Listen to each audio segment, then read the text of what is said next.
Numbers are the most basic mathematical object. The very first game that a kid ever plays with mathematics is counting. Parents get really excited when their kid can count to 3 and even more excited when they can count to 10. So it's funny, a lot of people say they are not good at math, but they are very good at counting. What does this mean? It means that people have this weird ability to discount the things that they know and put whatever they don't know on a pedestal. They look up at calculus and say, oh, I could never do that, and they look down at counting and they say, that's not even math. And in fact, I love it in class when I watch someone take something from the exalted high position of things that they don't understand, and it becomes something that they understand very, very easily.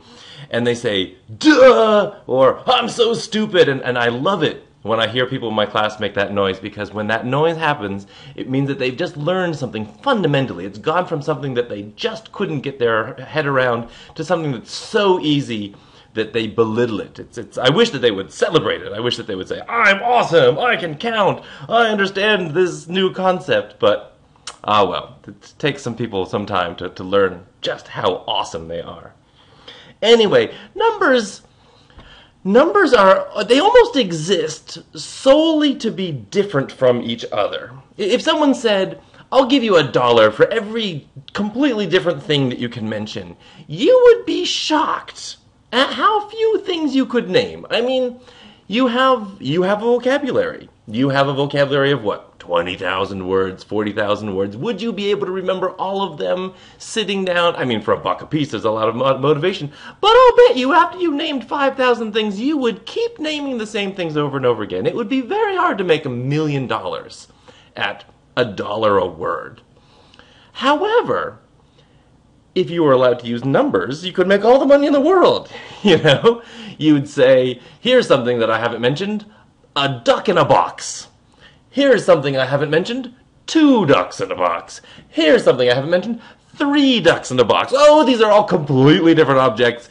And you would, you know, for $1 a piece, you'd name up to 1 billion ducks in a box, and you'd become fabulously rich. In fact, actually, I don't know, how many things could you name an hour? 30 things an hour. It would be exhausting, but you could crank out money this way. Anyway, numbers are made to be different, and this is in fact why in mathematics a lot of math teachers have a thing, don't divide by 0. Dividing by 0 is very, very bad. And let me explain that. Let's say that you were allowed to take 1 and divide it by 0 and get something. I don't care what that something might be. If you were allowed to divide by something, let's call it x, give it a variable. 1 divided by 0 is x, something. Well, watch this.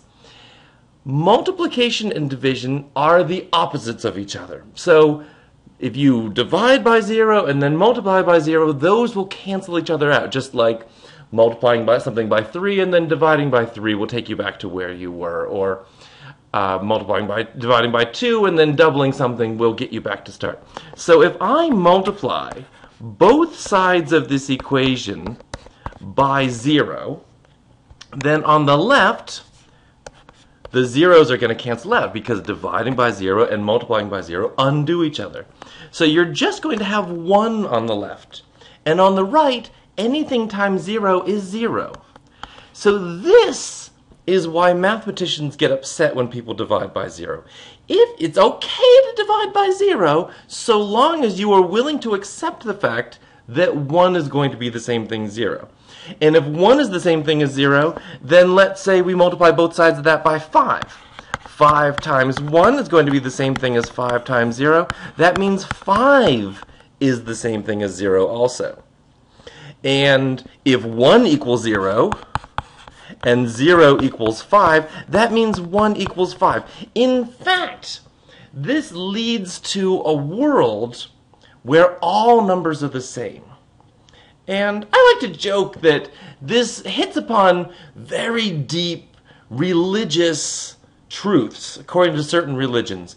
Religions that will say something like, all is one, or everything is nothing. Everything is nothing. Every single number is the same as 0.